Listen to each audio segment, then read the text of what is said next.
کیوں سر؟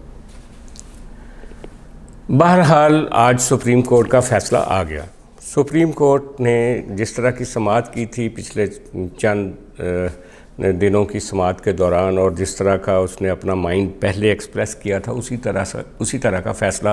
سارے ایکسپیکٹ کر رہے تھے جو آج یہ فیصلہ آیا ہے۔ لیکن اس فیصلے کے نتیجے میں کیا سب اچھا ہو جائے گا، اور کیا حکومت اس کو تسلیم کر لے گی، اور کیا جو ہے وہ الیکشن جو ہیں وہ سپریم کورٹ کے فیصلے کے مطابق دونوں اسمبلی کے ہو جائیں گے؟ میں نہیں سمجھتا کہ ایسا ہوگا، کیونکہ اگر یہ ایسا ہونا ہوتا تو اس وقت ہو جاتا جب پچھلا فیصلہ دیا تھا اسی سپریم کورٹ کے بینچ نے، اور اس کے اوپر صدر اور الیکشن کمیشن کی مشاورت بھی ہو گئی تھی اور ایک ڈیٹ بھی آ گئی تھی۔ لیکن اس کے کچھ ہی دنوں کے بعد الیکشن کمیشن نے ایک نیا نوٹیفیکیشن جاری کیا اور کہا کہ 8 اکتوبر کو الیکشن ہوں گے، جس کے خلاف پی ٹی آئی اس دفعہ سپریم کورٹ گئی تھی۔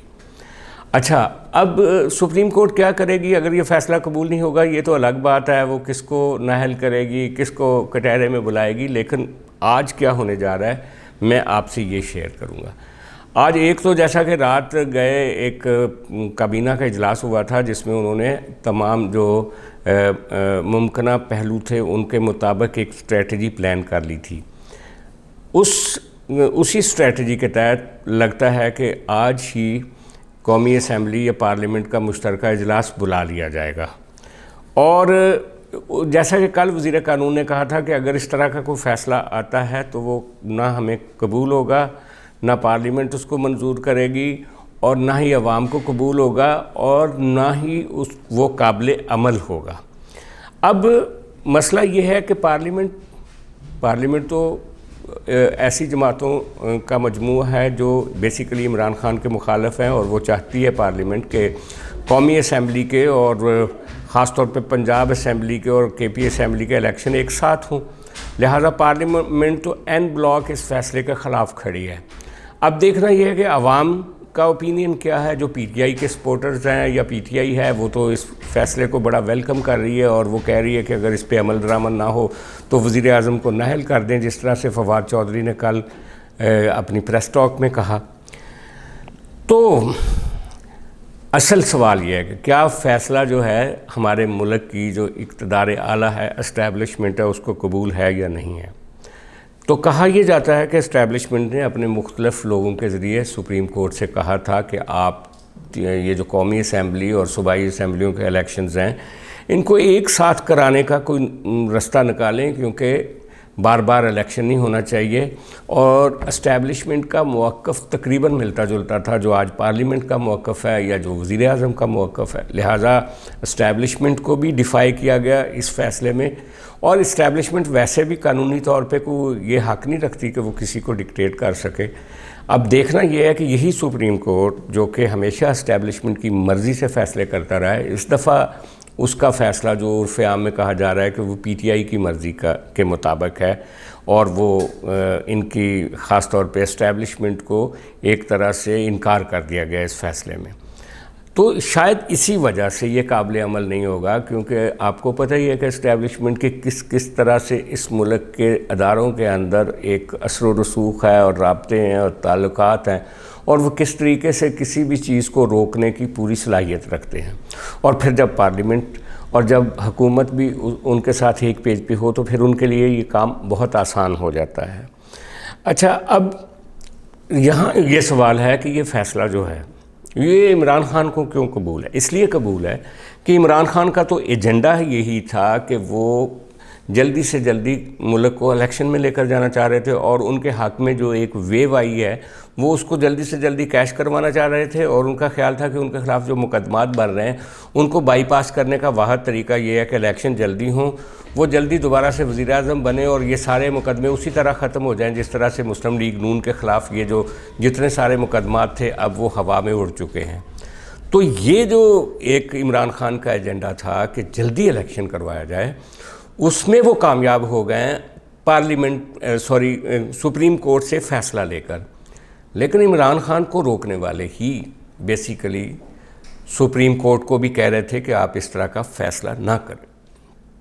اور میری اطلاعات یہ ہیں کہ الٹیمیٹلی اس کا کوئی بھی قانونی راستہ نکالا جائے یا آئینی راستہ نکالا جائے اور سپریم کورٹ کے چیف جسٹس صاحب کو بھی آن بورڈ لیا جائے اور کوئی نئی صورتحال پیدا کی جائے. فیصلہ یہی ہے کہ سارا انتخاب جو ہے قومی اسمبلی کا اور صوبائی اسمبلیوں کے وہ اکٹھے ہونے ہیں, اور اس کا خود پی ٹی آئی کے اندر سے بھی شیخ رشید کہہ چکے ہیں کہ 1-2 مہینہ پہلے ہو جائیں اور سارے اکٹھے ہو جائیں, اور بھی کچھ لوگ جو پی ٹی آئی کے ہیں وہ یہ بات کر چکے ہیں. اور یہ قرینِ قیاس بھی ہے کہ کوئی تیسرا رستہ ہی نکلے گا اس فیصلے کے باوجود, اور یہ فیصلہ قابل عمل نہیں ہوگا. اچھا, اب یہ جو اس فیصلے کے آئینی پہلو ہیں کہ جناب اگر اس فیصلے کو قبول نہیں کیا جائے گا اور اس فیصلے کے نتیجے میں وہ جو چیف جسٹس صاحب ہیں اور یہ عدالت جو ہے وہ جو اس کو قبول نہیں کرے گا یا اس پہ عمل درآمد نہیں کرے گا, اس کو کنٹیمپٹ کے نوٹس بھجوا کے عدالت میں بلا کے نہل کر سکتی ہے, سزائیں دے سکتی ہے. یہ اپنی جگہ پہ سوال ہے, لیکن اس کے ساتھ آئینی پہلو یہ بھی جڑے ہوئے ہیں کہ وہ جو 9 رکنی بینچ تھا اس میں سے جو 5 ممبر تھے وہ انہوں نے کہہ دیا تھا کہ یہ پٹیشن سننے کے قابل ہی نہیں ہے, یہ سو موٹو ناجائز طور پہ لیا گیا ہے. ان کو بھی کسی طرح سے آرٹیکولیٹ کیا جائے گا ان ججز کو, اور جو چیف جسٹس کے خلاف سپریم کورٹ کے اندر ایک بغاوت پنپ رہی ہے اس کو بھی ہوا دی جائے گی, اور سپریم کورٹ کے چیف جسٹس کے لیے ان کو کارنر کرنے کے لیے بھی ایک کوشش کی جائے گی. قاضی فائز کا خط تو کل سے مارکیٹ میں آ چکا ہے اور مزید اس سلسلے میں کوئی پیش رفت ہو سکتی ہے, جس کے نتیجے میں جو آئینی ایک بحران ہے یا سپریم کورٹ کے اندر ایک بحران جو ہے وہ پیدا ہو جائے گا, اور یہ جو فیصلہ ہے اس پہ عمل درآمد جو ہے وہ بہت پیچھے چلا جائے گا. اچھا, اس کے علاوہ جو اگر کل پارلیمنٹ اجلاس بلاتی ہے آج انہوں نے اجلاس بلایا اور کل تک اجلاس ہو جاتا ہے یا آج شام کو اجلاس ہو جاتا ہے, کیونکہ وزیر اعظم نے نون لیگ کے ایک پارلیمانی اجلاس میں کہا تھا اپنے سارے ارکان کو کہ آپ نے اسلام آباد چھوڑ کے نہیں جانا, کسی وقت بھی ہم پارلیمنٹ کا اجلاس بلا سکتے ہیں. تو یہ جو پارلیمنٹ کا اجلاس ہوگا یہ اس فیصلے کے خلاف کوئی قرارداد پاس کر سکتا ہے کہ نہیں, یہ بھی آنے والا وقت ہی بتائے گا. اور پھر قاضی فائز کے خط کے مندرجات کے تحت کیا سپریم کورٹ کے رجسٹرار کے خلاف جو کہ ایک انتظامی افسر ہے اسٹیبلشمنٹ ڈویژن کو کارروائی کر سکتی ہے یا نہیں, اس کو واپس بلا سکتی ہے کہ نہیں, یہ بھی دیکھا جائے گا. اور الیکشن کمیشن بھی ایک نظر ثانی کی پٹیشن بھی فائل کر سکتا ہے اس فیصلے کے خلاف. کیا وہ سپریم کورٹ اس کو ایکسیپٹ کرے گی, اس کو پروسیڈ کرے گی, نہیں کرے گی, یہ بھی ایک سوال ہے. اور پھر اس کے علاوہ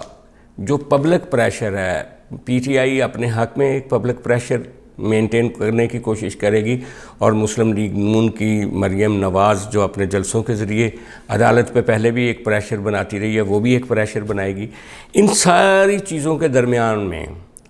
لگتا یہی ہے کہ الٹیمیٹلی کہا یہی جائے گا جیسے پچھلے فیصلے کے خلاف کہا گیا کہ یہ قابل عمل نہیں ہے. ڈیٹ اناؤنس ہونے کے باوجود الیکشن نہیں ہو سکے تھے.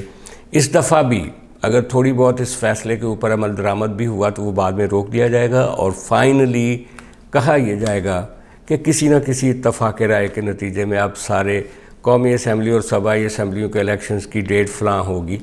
لیکن یہاں میں یہ بتا دوں کہ اسٹیبلشمنٹ بھی اس بات پہ ڈٹرمنڈ ہے اور حکومت بھی کہ وہ اکتوبر سے پہلے پاسیبل نہیں ہوگا, کیونکہ سپٹمبر میں بندیال صاحب کی رخصتی ہوگی اور اس کے بعد ہی جو کچھ ہوگا الیکشن وغیرہ ہوں گے. یہی اندر کی خبر ہے.